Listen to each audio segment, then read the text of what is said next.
La calidad del comunicador afecta nuestra capacidad de aprendizaje. ¿Qué hábitos necesitamos cultivar para nunca dejar de aprender? Estás escuchando Comunicación Activa, el podcast sobre la comunicación y su impacto en nuestra vida diaria. Para hablar sobre aprendizaje y desarrollo en el ámbito profesional y personal, he invitado a Carlos Amezcua. Carlos ha liderado programas innovadores de aprendizaje y desarrollo usando contenido multimedia para mejorar la experiencia de aprendizaje y ha sido reconocido como facilitador del año en varias ocasiones. Su pasión por el aprendizaje continuo y su enfoque en equilibrar personas y resultados lo convierten en un líder excepcional en su campo. Carlos es licenciado en Mercadotecnia y tiene una maestría en Innovación y Desarrollo Empresarial. Actualmente es gerente de aprendizaje y desarrollo en Copa Airlines, donde se dedica a transformar el aprendizaje en un pilar fundamental de la cultura empresarial, mejorando el desarrollo del talento en todas las áreas de esta organización tan prestigiosa en nuestro continente. Antes de hablar con Carlos, quiero invitarte a que mantengamos abierta la conversación sobre el impacto de la comunicación. Y mira, lo hacemos de una manera muy sencilla. Todos los días yo te envío un email muy corto porque el compromiso es que se lea en menos de un minuto y allí te comparto ideas sobre la comunicación y la cotidianidad de la comunicación. Allí vas a conseguir experiencias, imágenes, recursos como este podcast o como otros podcasts que te recomiendo, libros que leo y veo que pueden impactar de manera positiva tu crecimiento como comunicador o como usuario de la comunicación. Te voy a enviar cualquier recurso que llegue a mis manos que nos ayude a ser mejores en el ambiente donde nos desenvolvemos. En la descripción de este episodio vas a conseguir el link para que te suscribas y hablemos un ratito todos los días. Carlos, bienvenido a Comunicación Activa. ¿Cómo estás, Germán? Muy buenos días y gusto en saludarte. De verdad que por fin lo logramos, es un honor estar aquí contigo compartiendo este espacio de formación. Buenos días. Así es, así es. Y para nuestra audiencia, les confesamos que cuando un episodio se puede tardar un ratito en lograrlo, es porque el episodio va a ser bueno. Así que vamos con esa expectativa. Carlos, mil gracias. Mil gracias por tu generosidad para que hablemos un rato hoy sobre comunicación desde la perspectiva que tú tienes, desde el rol que desempeñas.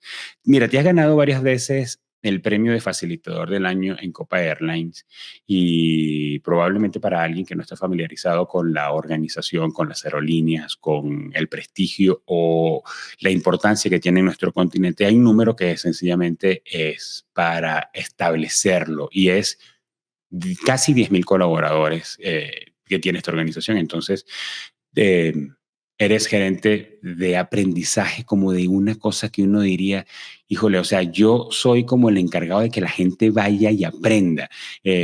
¿Puede ser negociable para Carlos ser buen comunicador o no? Para mí no lo es y por alguna razón has llegado a donde estás y por alguna razón han reconocido tu trabajo como facilitador. ¿Qué te apasiona de comunicar?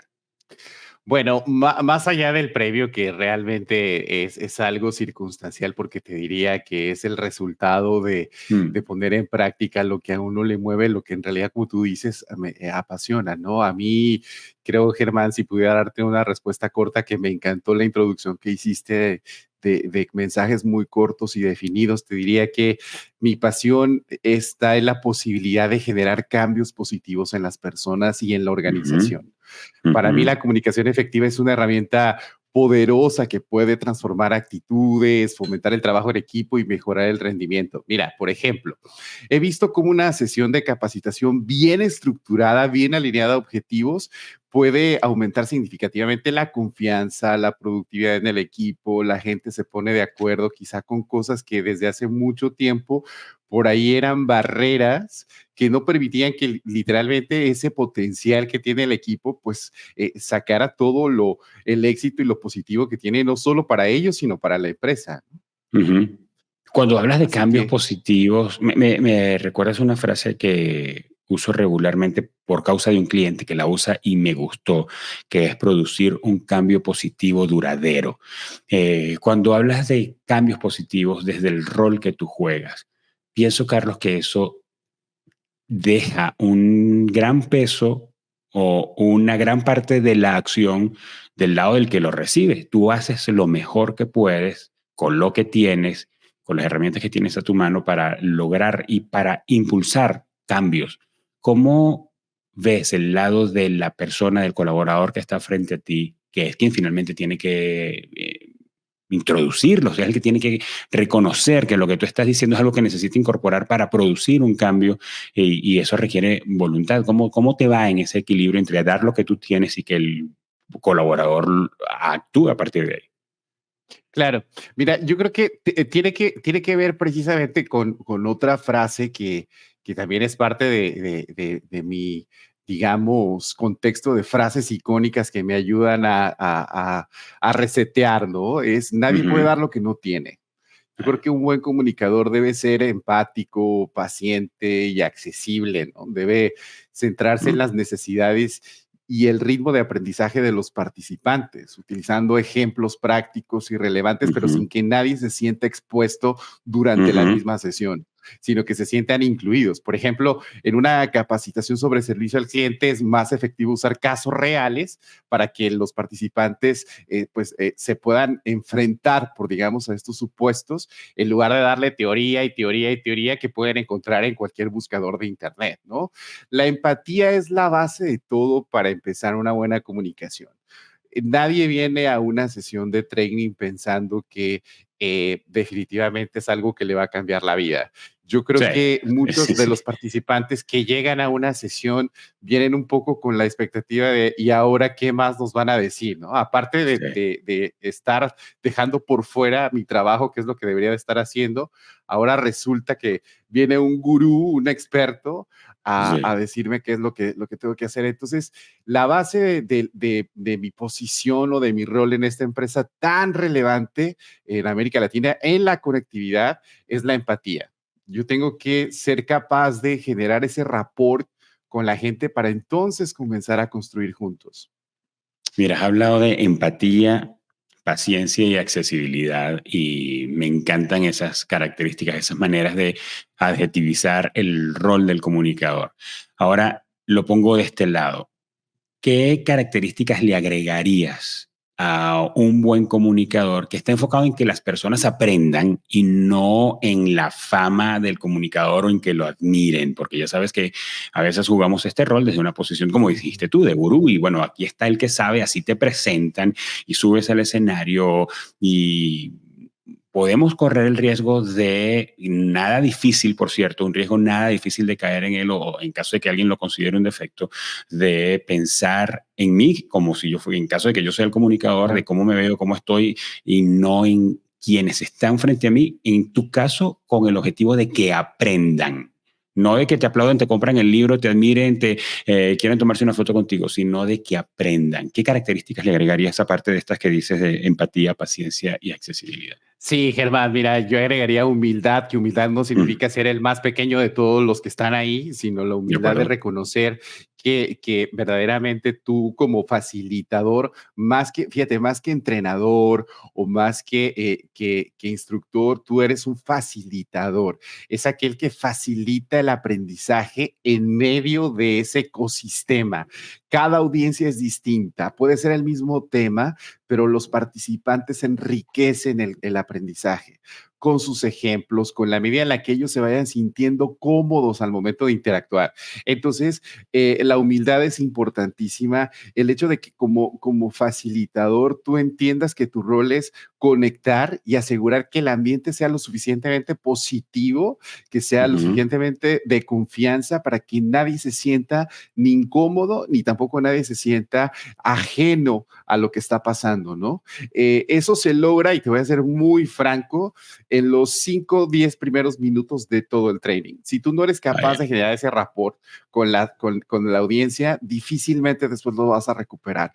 ¿Cómo lo Vaya. hacemos? Pues bueno, primero es una de las debilidades de los facilitadores, es que podemos caer en algo que se llama personaje de facilitador, y eso es como si tuvieses a Carlos fuera del aula de aprendizaje, una versión diferente al Carlos que está facilitando, ¿no? Ujú.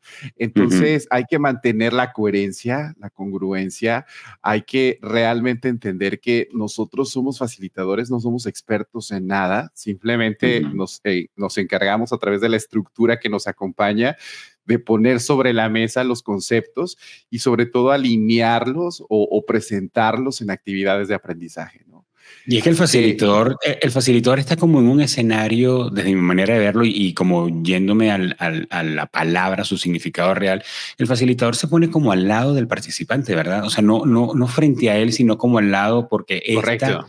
experiencia que vamos a vivir aquí también me sirve a mí y yo también voy a aprender de lo que tú digas, de lo que tú participes, de lo que tú incorpores y no de eso, de entrenador, sino de juntos aprendemos a partir de esto.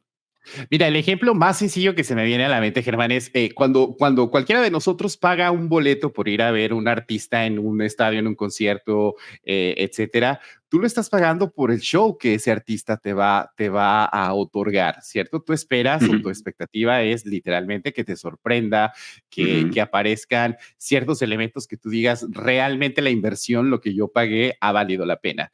En ujú. nuestro caso, las personas tienen ese boleto, ese ticket, esa invitación y vienen literalmente, pero desconocen muchas veces la calidad del artista, del facilitador, ¿no? Sí, sí, sí. Nosotros como facilitadores sabemos perfectamente o debemos de saber cuál es el journey, cuál es el camino que va a seguir ese delivery, esa implementación. No obstante, muchas veces, y te voy a confesar algo muy interesante, yo puedo tener 30, 40 slides o filminas Ujú, y literalmente llego a la quinta o sexta y ahí me quedo por mucho tiempo porque es mm, el tema que identifico, que siento, que percibo que la audiencia necesita trabajar. Ellos no ujú. saben qué hay por delante. Ellos muchas veces Claro, agradecen el hecho de que se trabaje cierto tema específico que en ese momento se requería, ¿no? claro, pero estás hablando de un asunto que para mí es muy desafiante porque yo considero que es una de mis debilidades y es la capacidad de leer la sala. Mm. ¿Cómo lo has desarrollado? Como cuando llegas al auditorio y ves a las personas allí y llegas a un punto, digamos, ese quinto slide donde tú dices, haces dos, tres preguntas y te das cuenta que allí hay un área de oportunidad o tú estás viendo que están desconectados y dices, oye, aquí hace falta introducir una dinámica. Ok, amigos, vamos a ponernos de pie porque Mm. sientes que se están quedando dormidos o Sí. ¿sabes? Sientes, diríamos en un término de mecánica, sientes que ahí hay una tuerca que apretar. ¿Cómo lo identificas? ¿Cómo haces para Sí, leer la audiencia? ¿Cómo lo has aprendido? es que me enseñaron a leer el café y el iris. No, mentira, no es cierto. Creo que a lo largo de la historia nos han enseñado que hay 5 sentidos y demás. Yo creo que hay muchísimo Sí. más de 5 sentidos, cinco Ujú, sentidos que podemos tangibilizar o ponerlos de manera física en un entregable, ¿no? Para mí, un ujú, sentido adicional de muchos otros que probablemente podríamos discutir aquí es ujú, la ujú, intuición que nos ayuda a entender cómo a través del lenguaje verbal y no verbal, de los ujú. gestos, de la actitud, de la postura, yo puedo saber si una persona está cómoda o incómoda frente a un aspecto que estamos en ese momento trabajando o presentando. Puedo oler si alguien está aburrido o Ujú, está, tiene una angustia, tiene algo que le ocupa, que le preocupa, una persona que está en constante movimiento, que no hace contacto visual contigo, personas que de repente en el ambiente, a lo mejor en ese momento está pasando algo, tú tienes que poder mitigar la sensación de ansiedad que puede tener el grupo. Creo que sí. es importantísimo que como facilitadores abramos esas antenitas a la intuición, que realmente podamos, también de nuestro lado nos corresponde trabajar mucho el tema de tono, ritmo, volumen en nuestra voz, jugar Sí. con o aprender a balancear, ¿no? Hay ciertas entonaciones que me ayudan a llegar con mayor profundidad, el poder de los silencios también. Hay que darle a la gente a veces la oportunidad de que ciertos conceptos, sobre todo al inicio de ciertas facilitaciones, hay que ser atrevidos y llevar a la audiencia a la introspección. Y para eso se necesita darle a cada quien su espacio para que socráticamente analice Ujú, cómo le cae el cuara. En Panamá decimos cómo te cae la teja, cómo te cae el 20, pues, ¿no? ujú, Entonces, es importantísimo aprender a leer a la audiencia con elementos tan básicos como cuando tú te das cuenta que algo no está bien con un amigo, con tu pareja, con tu familia, tú sientes que ese saludo cotidiano no es el mismo de todos los días, que esa respuesta a una solicitud es más un sí comprometido que un sí genuino. es exactamente lo mismo, solo que de este lado ellos son los importantes. Yo solamente vengo a dar lo que puedo, que es la facilitación. De acuerdo contigo. Carlos, pues vámonos un poco atrás para poder conocerte y saber cómo llegaste a este punto. Estudiaste en el TEC de Monterrey, eres de México. ¿Cuál fue ese recorrido que hiciste que te permitió identificar que te gusta la comunicación, que te dedicas a eso desde un aspecto corporativo, pero dedicas tu vida a la comunicación? ¿Siempre lo identificaste, llegaste allí por ejercicio y no necesariamente porque lo identificaste temprano? ¿Cómo te fue con eso? No, definitivamente no estaba en el plan. No estaba en el plan de carrera. Yo terminé mi carrera profesional hace 23 años y tuve la oportunidad de que el TEC de Monterrey me invitara a trabajar dentro del faculty en Okay. posiciones que tenían que ver con comunicación precisamente, con el área de atención a estudiantes que querían ingresar a cursar su carrera en el TEC. El TEC me llevó a conocer muchos lugares distintos, tanto en México como en el extranjero. Después hice una maestría en innovación y desarrollo empresarial, pero siempre enfocado al tema de cómo podemos emprender y cómo siempre me fue, creo que relativamente bien, presentando proyectos nuevos, pero nunca me pasó por mi cabeza el hecho de dedicarme a la facilitación. Fue hasta una oportunidad que tuve en Orlando, trabajando para la compañía más feliz del mundo, que me di cuenta que había una posibilidad de poder comenzar en ese camino de la facilitación, en ese camino del aprendizaje.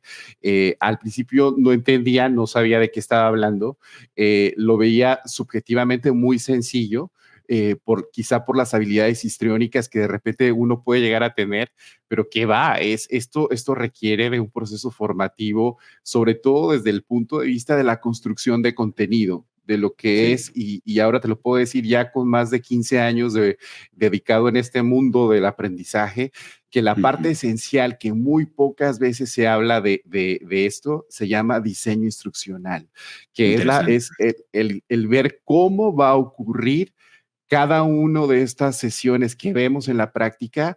¿Qué hay detrás? Es como, creo que le pasa lo mismo, por ejemplo, a los guionistas, al director de una película de cine, que tiene que tener en su cabeza tantas alternativas de las posibilidades de hacia dónde van esos personajes, cómo los va a involucrar, qué otro tipo de final puede presentar. Es un poco como hacer magia y me encanta lo que hago. Tengo ya 11 años en el equipo de aprendizaje de Copa Airlines, un lugar increíblemente maravilloso porque es una industria tan demandante en cuanto al cambio, a la innovación, a los Ujú. ajustes, porque las necesidades de los pasajeros se van ajustando a la realidad y al entorno en el que vivimos. Ejemplo, Ujú. ahorita nos estamos moviendo rapidísimamente al mundo digital. La gente Ujú. necesita o busca procesos expeditos, muy sencillos, amigables, automatizados. Ya no existen, Germán, esas capacitaciones de 8 o 12 horas.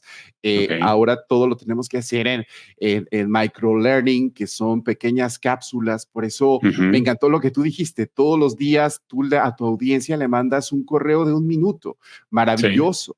Y te diría que si eso lo podemos replicar en procesos de aprendizaje significativos para un entorno corporativo, es lo que está esperando la gente, que no solamente busquemos un canal asertivo, sino que te presentemos el contenido de muchas maneras. Entonces, Ahora, igual, sí, perdón. Carlos, estoy pensando en quienes nos están escuchando ahora y están en una organización y perseguimos en el podcast mover lo que aprendemos de parte de nuestros invitados, en este caso tú, Carlos Amezcua, para poder incorporar, de qué manera puedo incorporar en lo práctico, en mi vida diaria, lo que Carlos hace o algunas claves, algunos consejos que yo pueda poner en práctica inmediatamente. Entonces, yo poniéndome los zapatos de quienes nos oyen y están en una organización que muy probablemente ven áreas de oportunidad en sus equipos para aprender, bien sea una destreza o para, tú sabes, impartir cultura o para inculcar con mayor fuerza el contenido de la visión, ayudarlos a mirar hacia adelante o algún área en particular que tenga que ver con el desarrollo de alguna habilidad o mejorar algún proceso o procedimiento dentro de la organización. Pero has hablado acerca del diseño instruccional y yo poniéndome en sus zapatos pienso, sí, yo necesito que mi equipo crezca y aprenda sobre tal materia. ¿Por dónde empiezo? ¿Qué es lo primero que tengo que hacer? Los convoco para la sala de juntas para la semana que viene, el martes a las 9 y le digo que tienen que estar todos allí y yo mismo lo voy a hacer y ahí le vamos dando. Así ese estilo bien latinoamericano, como un filósofo venezolano que se hizo popular por su frase de como vaya viniendo, vamos viendo. O primero paso tiempo creando el contenido y probablemente pierda el momentum porque tengo parálisis por análisis y entonces me tomo tiempo creando ese pensum. Primero hablo con ellos y levanto una encuesta para ver si ellos creen que necesitan lo que yo creo que necesitan. ¿Cuál es ese diseño instruccional? Algunos consejos que nos puedas dar para que alguien pueda poner en práctica, enseñar a su equipo. Pues te diría que no hay una receta secreta, pero sí hay pasos, sí hay metodologías que nos han demostrado a lo largo del tiempo que se adaptan a las necesidades de cada una de las diferentes organizaciones o de los equipos inclusive. Mira, lo primero que hacemos, en este caso ya en el equipo, porque nos funciona de esta manera, es levantar la necesidad. Es decir, por darte un ejemplo sencillo y cotidiano, cuando alguien decide ir al médico normalmente es porque siente que algo está, ¿sabes? No está regular como siempre. Claro. Todavía creo que en América Latina nuestra cultura de la prevención ha iniciado y se ha fortalecido, pero no solemos ir al médico con regularidad simplemente a hacernos un chequeo, aunque lo No hay deberíamos de visitas hacer. preventivas. Correcto.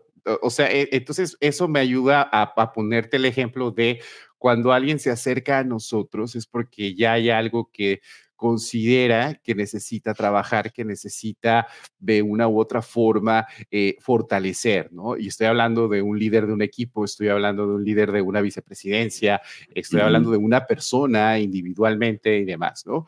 No obstante, Perdóname la curiosidad, Carlos. Cuando un área, digamos, un sector de operaciones de la aerolínea necesita entrenamiento para su equipo, viene contigo, ¿verdad? Viene contigo sí, con la necesidad. sí. Esa es la manera como ocurren las cosas y te dice, Carlos, mira, nos está pasando esto, necesitamos entrenar, a capacitar, formar al equipo y a partir de ahí se desprende el proceso. Correcto. Hay como dos, y quizá un paso hacia atrás. Hay dos tipos de necesidades que nosotros levantamos. Por un lado, las que obedecen a los objetivos corporativos de la empresa, que la empresa pone ciertas metas y ciertos objetivos anualizados. Y Okay. para lograrlo, uno de los componentes de muchos otros, pues es que si hay algunos elementos a reforzar, si se requiere implementar un producto nuevo, si se requiere alinear un equipo, seguramente vamos a tener que acompañarlos en training, en alineación, sobre todo en definición de objetivos y demás. Esos son los programas corporativos que todos los años vamos a tener y que muchos de esos programas de ese portafolio obedecen a las competencias corporativas de la empresa, a los valores, a los procesos, al sello de la cultura de la empresa. Te estoy hablando de programas quizá como código de ética, te estoy hablando de programas como inducción corporativa, onboarding, te estoy hablando de programas como liderazgo, servicio, dentro de la misma empresa, ¿no? Digamos lo que toda empresa debería de tener. Luego entonces, la segunda parte, esto que te estaba comentando hace unos minutos, tiene que ver con somos una especie de coach dentro de la empresa, en donde recibimos, no te imaginas, cantidad de solicitudes. Alguien se levanta y dice, bueno, la verdad es que mi equipo no los entiendo, cada vez está peor, todo el mundo tiene un problema. Aquí Juan no se habla con María, como en cualquier familia. Claro, claro. Tengo una participante que me está contaminando a los demás, aparentemente. Esa es la historia que un jefe, un líder, un ejecutivo puede tener con una percepción muy subjetiva de su equipo. Nosotros hacemos una intervención para levantar la necesidad, como lo hace un médico. que empieza a través de preguntas dirigidas, de preguntas poderosas, a tratar de realizar un diagnóstico y escuchar la versión del jefe, pero también nos interesa escuchar la versión del equipo, pero también nos interesa documentarnos a través de los resultados que tienen de los distintos elementos, como puede ser la encuesta de clima, como pueden ser las evaluaciones de desempeño, como pueden ser tantos otros elementos que nos dan esa carnita para poder entonces regresar al cuartel, Claro. analizar y proponer algo. Sí, para decirle, mira, tu problema no es el dolor de cabeza, tu problema es la hipertensión, pero tampoco es la hipertensión, tu problema es lo que te estás comiendo, y entonces así finalmente llegar a un diagnóstico, Carlos, que me hace pensar que en algún momento puede dejar al descubierto las capacidades de liderazgo del que está al frente de la organización, ¿verdad? Totalmente, sí. Por darte un ejemplo de lo que he encontrado en esta corta trayectoria, yo te diría que la historia me dice que el 70% del comportamiento observable de lo que tú ves en un equipo de trabajo es el liderazgo del líder. Caramba. Si yo tengo un equipo de trabajo que tú los ves, que todos se quejan, que llegan tarde, que cada quien trabaja por su lado, quiere decir que ese líder tiene la puerta abierta en su cabeza, porque en realidad no hay comunicación efectiva. El dolor más grande que tienen los equipos en este momento, Germán, es el tema de la comunicación en la cotidianidad, hombre. O sea, te voy a dar un ejemplo muy sencillo. En lugar de mandar tantos correos electrónicos, esas cadenas interminables con copia al planeta de cosas que te llega un correo y te dices, ¿y a mí por qué me dan copia de esto? En lugar de hacer ese tipo de cosas, esos líderes, esos compañeros deberían de levantarse, caminar 2, 3 metros y hablar con la persona a la que le quieren solicitar o pedir algo, ¿no? La comunicación asertiva es la base del funcionamiento del equipo. El hecho de, por ejemplo, la agenda de liderazgo de un jefe, de un equipo, el tener reuniones 1 a 1 con cada una de esas personas, reuniones cortas, 15, 30 minutos. ¿Cuáles son tus prioridades de esta semana? ¿En qué te vas a enfocar? ¿Cómo te ayudo? Eso agrega demasiado valor y mitiga muchas de los descarriladores que tenemos en este momento.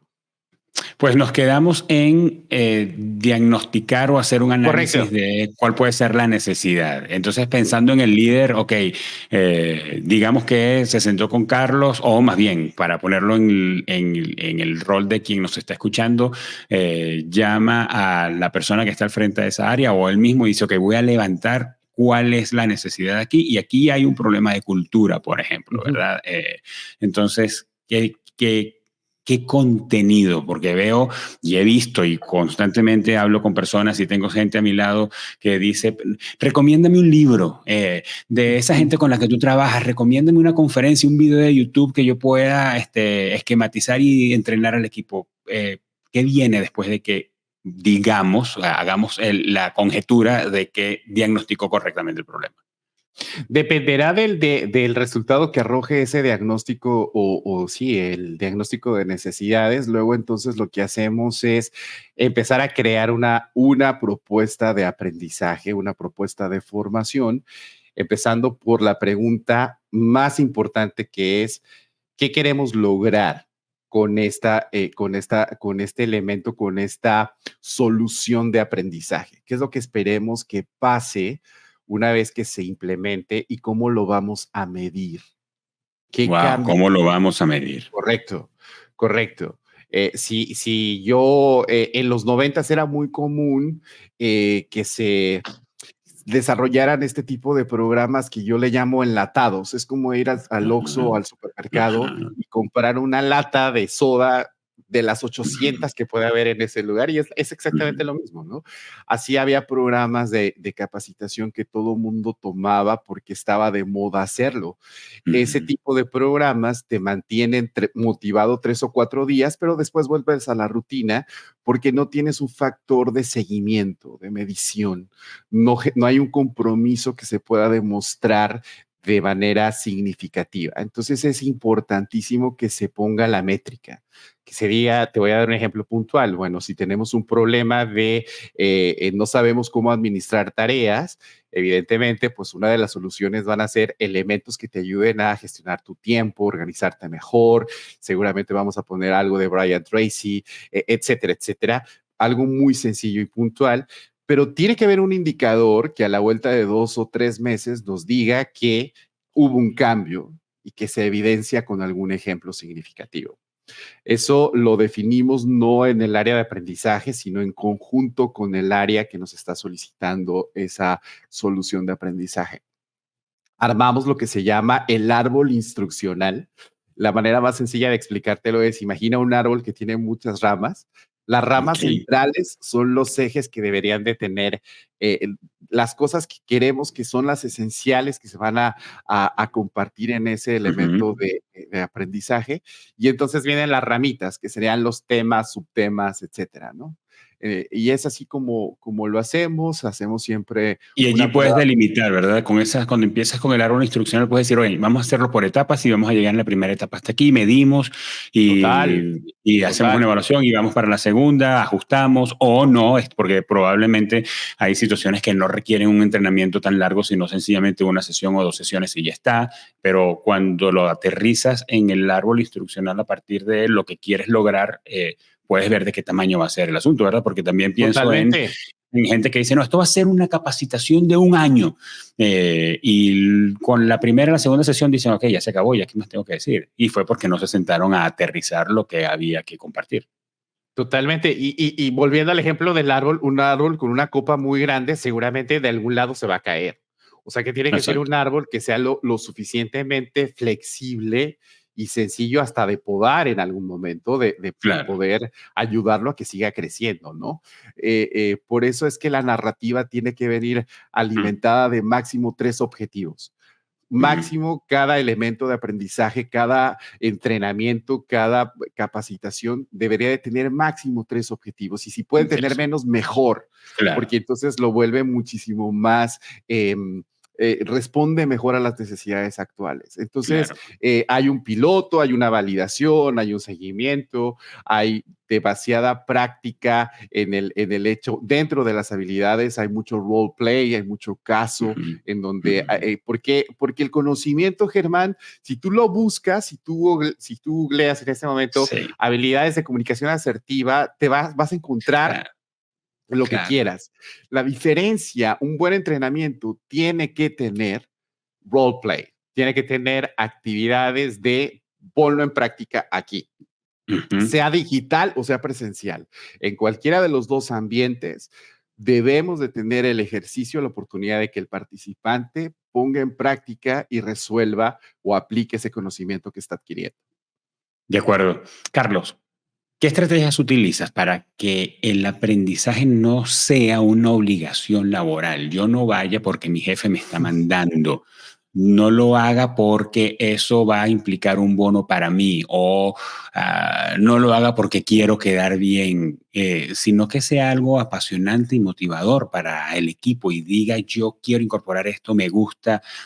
¿Qué recomiendas a las organizaciones, a los jefes, a los líderes como estrategia para que sus equipos quieran mantenerse en un mood de aprendizaje? Correcto, sí. Bueno, mira, te diría que el área de capacitación es el mejor aliado de desarrollo organizacional. Es el equipo encargado de generar estas mapas o paths de crecimiento de la gente, de retención del talento, de asegurar que la gente correcta ocupe el espacio correcto dentro de la organización. Las organizaciones tienen cierto tipo de familias de puestos o perfiles que les llamamos esos perfiles críticos, que Ujú. de cierta manera son posiciones que si perdemos ese elemento, podemos tener problemas significativos en la operación o en la toma de decisiones. Hay otro tipo de puestos que normalmente no impactan el resultado de la operación y que, hombre, no son tan críticos. Todos son Claro. importantes, pero hay cierto tipo de puestos que se tienen que considerar.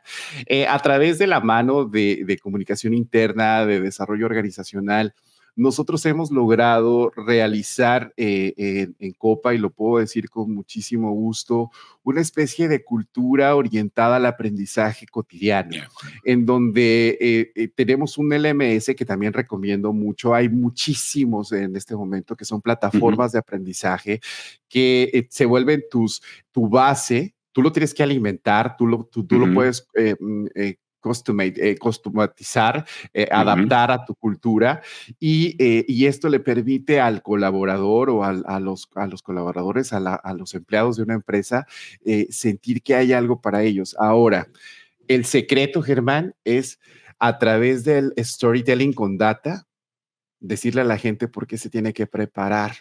Vaya. Te voy a dar un ejemplo. Si todo el mundo habla en este momento de inteligencia artificial, todo el mundo quiere aprender a utilizar ChatGPT o la que quieras, o habla de data analytics, o habla de proyección de datos, o de ambientes virtuales, del metaverso, etcétera, etcétera. Pero si yo no entiendo por qué lo tengo que hacer, simplemente voy a generar un proceso reactivo a lo que está sucediendo en el ambiente. Entonces, va a ser una tarea sin subir a bordo a quienes van a hacer la tarea. Es una tarea, tengo que hacerlo y está sin conexión con los porqués. Correcto. Entonces, lo que nosotros hacemos es un análisis muy objetivo de cuáles son. ¿Qué debería de tener en este momento alguien que ha decidido ser parte de una empresa que forma parte de la industria de la aviación? ¿Qué habilidades deben de tener todas las personas, independientemente de lo que hagas en la aerolínea, que tienes por haber decidido trabajar en este lugar? Todo el mundo tiene que saber de servicio al cliente, todo el mundo tiene que saber de cultura de trabajo en equipo, todo el mundo tiene que saber de cómo manejar mejor su tiempo, sus prioridades. Entonces eso se convierte en actividades o campañas o call to action, como ¿sabías que hay una manera más sencilla de organizar tu día a día, que el hecho de que puedes combinar diferentes elementos? Y eso es lo que, esos Siblits los soltamos. Y tenemos en casa una especie, y perdón, voy a decir la marca, de Netflix interno, donde tú puedes buscar el tema que quieras y encuentras, sea un podcast, sea un ebook, puede ser un video, puede ser un e-learning, lo que tú quieras que te permita seguir trabajando. Carlos, ¿y eso está sustituyendo llevar a los colaboradores a un aula o complementa eso y el tema de la capacitación presencial, de los offsites, de los team buildings, eso continúa ocurriendo? ¿O cambió la distribución en el pastel de las capacitaciones y la formación? ¿Cómo entró eso a jugar el tema del multimedia y la capacitación digital? Sí, no, de ninguna manera sustituye ni es uno ni la otra, se complementan, tú lo dijiste muy bien, porque otra cosa que tenemos que tomar en cuenta es que en este momento, Germán, son 5 generaciones las que están conviviendo al mismo tiempo en un ambiente empresarial, laboral, en un ambiente laboral y en la calle también. Entonces, y a mí no me gusta mucho el tema de las generaciones porque es una manera muy simplista de clasificar o meter a la gente en cajitas. Ya porque eres millennial, entonces tienes que tener o actuar de cierta manera. Etiquetado. Exacto, o sea, ¿qué culpa tenemos los millennials de ser como somos, no? O si eres baby boomer, entonces te tengo que hablar más lento y demás. No, claro que no. Yo tengo baby boomers que son más millennial que el millennial, y tengo millennials que no se identifican con lo que se dice de ellos, ¿no? Entonces creo que, pero sí hay que entender los estilos de aprendizaje, sí hay que entender el mundo en el que esas generaciones empezaron a aprender, ¿no? Con qué elementos a su alrededor aprendieron. Entonces, yo tengo que ser capaz de ofrecer el mismo tema en diferentes modalidades. Es decir, para alguien que considera que lo puede hacer de manera autónoma, entonces genero una cápsula de aprendizaje, un microlearning, algo muy sencillo. lo que nosotros hemos estado haciendo y nos funciona de manera muy efectiva son programas híbridos. Hay un componente virtual que te da el marco de referencia conceptual, definición, y se complementa con un workshop, que es ya la práctica en vivo, que es un taller de 2 o 3 horas, donde resolvemos cosas y es mucho roleplay, es mucha práctica, es mucho feedback. Entonces, eso es maravilloso porque cuando las personas vienen al taller presencial ya tienen un contexto del tema, ya saben de qué les estamos hablando. Además que me parece que le pone un poco de picante a lo que haces, que tienes colaboradores en todo el continente. Entonces no puedes irte por una misma línea de procedimiento cuando no tienes a la gente sentada en la sala. Además que hay asuntos culturales, Carlos, no solamente de la cultura de la organización, sino de el que está en Perú ve las cosas diferentes o Totalmente. lo interpreta diferente al de Panamá, al de México, al de Colombia, al de Ecuador, todos los lugares donde está Copa, ¿no? Totalmente, totalmente. Además de eso, también hay programas y programas, hay temas y temas, hay temas que son regulados, que ahí sí tenemos que cumplir con una certificación, con una regulación, con un proceso, que no podemos estar mezclando muchas metodologías de entrega. Tiene que ser bajo cierto, tiene que haber un examen escrito porque eso después es avalado por una entidad, etcétera, etcétera. En fin, ¿no? Esto es, no hay un camino ideal ni lógico detrás de cómo ofrecer una alternativa de capacitación, pero sí tiene que haber una base que es entender cuál es la necesidad de tu audiencia. Sí. Saber segmentar tus audiencias. ¿Cómo le ofreces a alguien que está en la línea, en la operación, el mismo tema que está tomando a alguien en un ambiente administrativo, en una oficina? Imagínate, ¿cómo tú le ayudas a alguien que todos los días está en el hangar de los aviones, mecánico, trabajando a temperaturas de 30, 32 grados con una sensación de humedad de 60%? ¿Y cómo tienes al mismo tiempo personas que están en un ambiente refrigerado, aire acondicionado, delicioso? Yo no le puedo decir al mecánico que venga y se siente a hacer un e-learning como lo hace el administrativo que está sentado tomándose un café. Tengo que tener esa flexibilidad para que ambos le encuentren sentido y valor al entrenamiento. Sí, de acuerdo. Y me parece que me ayuda mucho, me dejas pensando mucho con eso que estás diciendo, porque podemos tender a identificar una necesidad transversal de toda la organización y querer meterlos a todos en el mismo modelo de aprendizaje. Y estás dando un caso muy claro. O sea, recuerdo una organización con la que trabajo de cerca y tienen personal en campo y probablemente ellos no tienen la necesidad de salir a hacer algo afuera porque trabajan afuera. Para ellos puede ser agradable pasar un día dentro de las oficinas de la empresa recibiendo un entrenamiento que para ellos significa como salir de lo que hacen todos los días, mientras los que están adentro de la empresa todos los días, si les dices, hoy vamos a tener un entrenamiento en un salón que tiene vista al lago y tal, para ellos sí puede ser encantador porque están todo el día encerrados. Entonces, eso de segmentar a la audiencia y que son términos tan marqueteros, pero cuando hablas de objetivos, de definición de objetivos, de medición, de evaluación, de segmentación, pues vemos que cuando se trata de comunicar, independientemente de la plataforma o de lo que se persiga, volvemos otra vez a los mismos back to basics, o sea, audiencia, objetivos, contenido, segmentación y finalmente eso es lo que termina dando éxito a que las personas que están recibiendo el contenido puedan actuar, porque creo que finalmente eso es lo que queremos. Yo quiero que cuando vean el ad le hagan clic a saber más o a clic a poner mis datos y en tu caso, tú quieres que las personas que luego que salen del entrenamiento digan, caramba, sí, yo no voy a permitir que en mi área de trabajo siga habiendo basura porque hay una comprensión de la cultura como organización. Voy a hablar con mis colaboradores de una manera noble y voy a pensar lo mejor de ellos porque así estamos aprendiendo en esta organización. Entonces, finalmente tiene que estar conectado a una acción que dé resultados que nos haga mejores. Ese es el objetivo al final del día, ¿no? 100% de acuerdo con lo que estás diciendo y te diría que eso llega cuando entonces entendemos cómo, independientemente cuál sea nuestro rol dentro de la empresa, cuál es el impacto que tiene en el resultado final del Sí. negocio.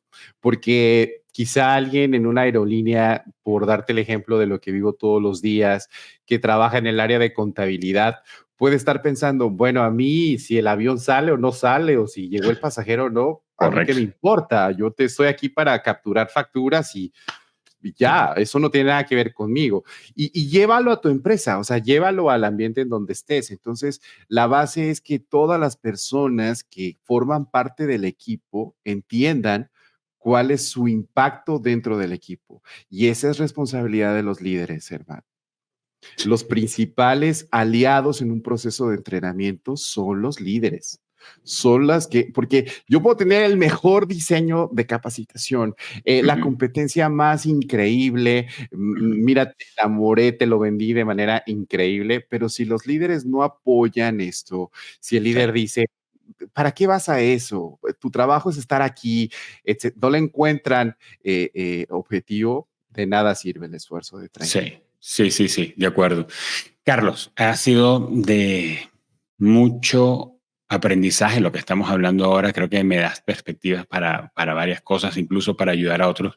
Y esperamos que las personas que están escuchando, que trabajan en organizaciones, puedan irse con esto a tomarlo en cuenta para sus equipos, pero además cuando hablamos de un liderazgo 360, probablemente llevarte este episodio y decirle a tu jefe, a tu líder, a tu supervisor, coordinador, oye, escucha esto porque probablemente aquí hay claves para que ayudemos a nuestros equipos a ser mejor.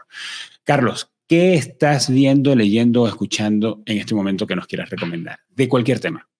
Mira, hay un libro que me encanta en este momento que, bueno, ya lo estoy releyendo, que se llama Muy Hábitos Atómicos. Se los recomiendo muchísimo, es de James Clear. La edición en español es buenísima, porque aparte ya en la última edición le ponen ejemplos más del ambiente latino. Oh, Entonces, wow. es muy aplicable a nuestra cotidianidad. También te diría que los básicos del señor Brian Tracy, tráguese ese sapo, bese al Uh-huh. sapo, eh, escucha más y habla menos. Son libros que yo llamo libros de mesita de noche, ¿no? Lo Uh-huh. tengo ahí, sé que está ahí, no, y lo agarro, inclusive puedo abrir el libro y donde la suerte diga que tengo que leer, seguramente me voy a llevar un mensaje con el que voy a Sí. descansar y lo voy a meditar más profundo.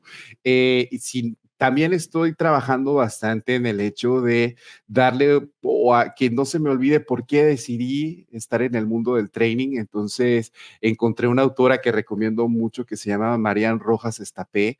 Sí. Tiene 3 libros maravillosos. Tiene uno que se llama Encuentra su persona vitamina. Me encanta por la manera tan plana, tan sencilla en que explica conceptos tan difíciles de inteligencia emocional, de neurociencia, los pone en la cotidianidad de lo que nos pasa día a día. Tiene otro que el título me enamoró, que se llama Cómo hacer que te pasen cosas buenas.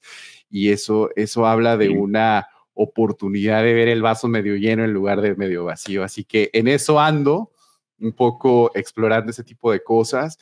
Por ahí también en el perfil de redes sociales subo a través de pequeñas cápsulas, cosas que me voy encontrando, que voy leyendo y que seguramente a alguien más le pueden hacer eco, ¿no? ¿Y qué te gusta escuchar?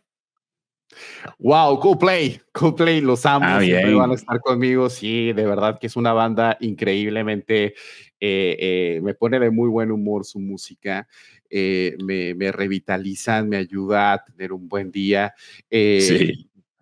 Fíjate que no tengo un estilo musical definido. Evidentemente soy mexicano y tú sabes que en México escuchamos de todo y de nada al mismo tiempo, pero pero sí si tuviera que inclinarme por algo sería Coldplay. YouTube también me fascina, el rock en español también. En Argentina hay grupos buenísimos que en su momento hicieron historia, ¿no? Así es, así es. Carlos, mil gracias por este tiempo, gracias por compartir con nosotros lo que sabes y tu generosidad con tu conocimiento. Carlos, ¿cómo puede ponerse en contacto contigo alguien que quiera hacerte una pregunta? Que seguramente se le ocurrieron preguntas para ti mientras yo hablaba contigo y dicen, caramba, si Germán le hubiera preguntado tal cosa a Carlos y probablemente quieran hacértela directamente, ¿qué pueden hacer? Claro que sí, con mucho gusto. En redes sociales aparezco como Carlos Amezcua C. Ese es mi usuario en Instagram, en Facebook, ahí me pueden encontrar y con muchísimo gusto. Es una cuenta abierta. A quien quiera, yo agradezco mucho la oportunidad de compartir, de debatir y también en lo que es LinkedIn, mi perfil está a su disposición, así que en cualquiera de los canales de comunicación de redes sociales a la orden. Buenísimo, Carlos. Mil gracias por estar con nosotros hoy y seguimos en contacto. Que tengas un feliz día. Un placer haberte acompañado en este espacio de aprendizaje. Un abrazo hasta México. Amigos, gracias por habernos acompañado en este episodio de Comunicación Activa. Así que ya escucharon a Carlos diciendo dónde pueden conectarse con él generalmente. Y creo que Carlos es uno de esos casos. Ellos están súper contentos de saber que lo escuchaste y aunque sea para decirle gracias por lo que dijiste, gracias por lo que aprendí o por este punto en particular que dijiste que me agrega mucho valor, pónselo allí en sus redes sociales y también vas a ver esto en LinkedIn. Este episodio está en video en LinkedIn. Allí también podemos continuar con la conversación sobre lo que hemos incorporado hoy y aprendido con Carlos Amezcua. Este podcast es una producción original de Kipus y es posible gracias al compromiso y el profesionalismo de Deyanira Huitrón en la producción, Wendy Saucedo en el concepto gráfico, Eva Daniela en la coordinación de redes sociales y Alex Bernal en la edición y en la postproducción del audio y del video. Nos escuchamos y nos vemos en un próximo episodio. Que tengan una feliz semana.